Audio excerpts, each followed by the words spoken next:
Welcome to Flip TV. I am Matilda Omenai. The headlines: Nnamdi Kanu Waives defense in terrorism trial. George cautions. Natasha broke penal code in attacks in Akpabio. Bello.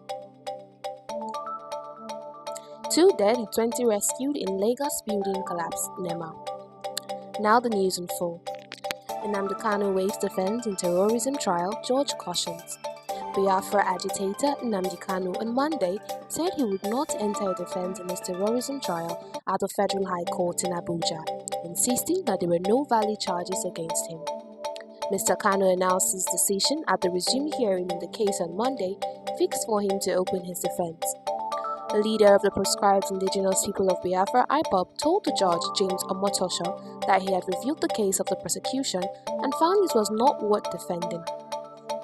Mr. Kanu, who is being tried for his violent inciting campaigns for the independence of Nigeria's southeast and parts of neighboring states as Biafra, said there was no valid charge against him in the first place, rendering his defense unnecessary. Under Nigeria's criminal procedure, a defendant can only enter a defense or waive his defense after the prosecution has closed its case and the defendant's no-case submission has been dismissed. The dual citizen of Nigeria and the United Kingdom maintained he was being detained under a fraudulent charge, which he claimed the Supreme Court had said it ought not to be. He urged the judge to release him immediately or grant him bail on grounds of ill health.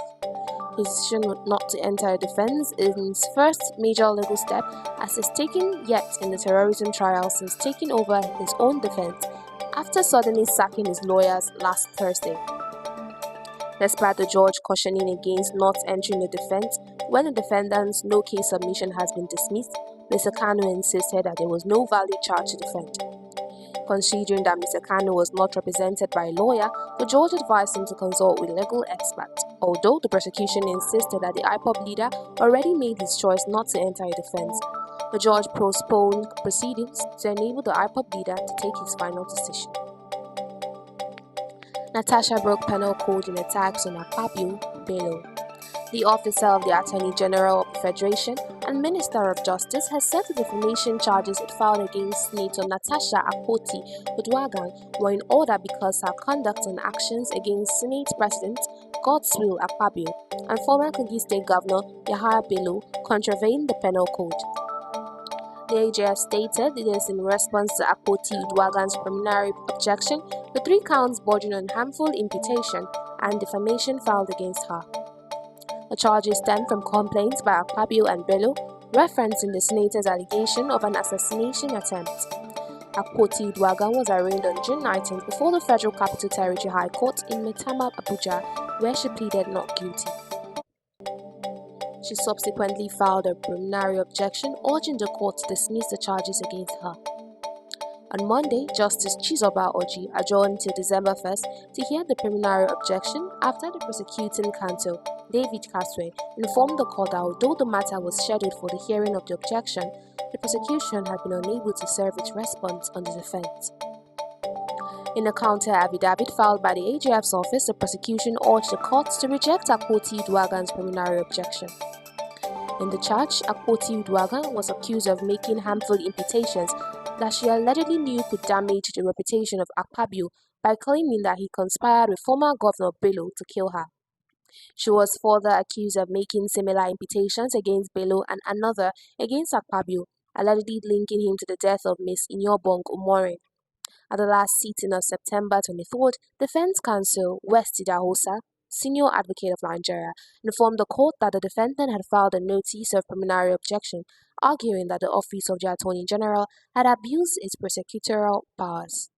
After listening to both parties, Justice Oji adjourned the hearing of the preliminary objection to December 1st.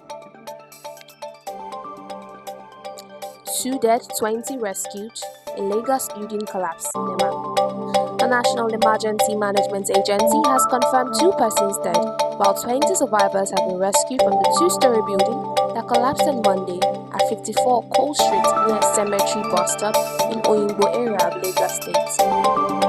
NEMA gave the update in a statement on its X handle on Tuesday.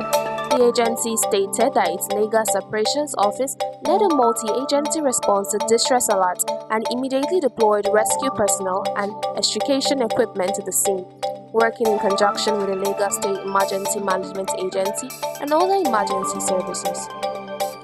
Following the final phase of the operation, NEMA said all occupants were accounted for and the search and rescue mission was officially concluded. The agency added that the collapsed structure had been marked for demolition, but occupants allegedly ignored evacuation directives prior to the incident.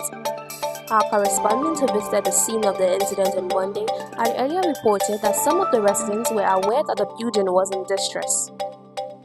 NEMA, which commended the professionalism and swift intervention of all responding agencies, reiterates the need for residents to comply with official safety and evacuation notices to prevent avoidable loss of lives. Thank you for joining us. I am Matilda Omena.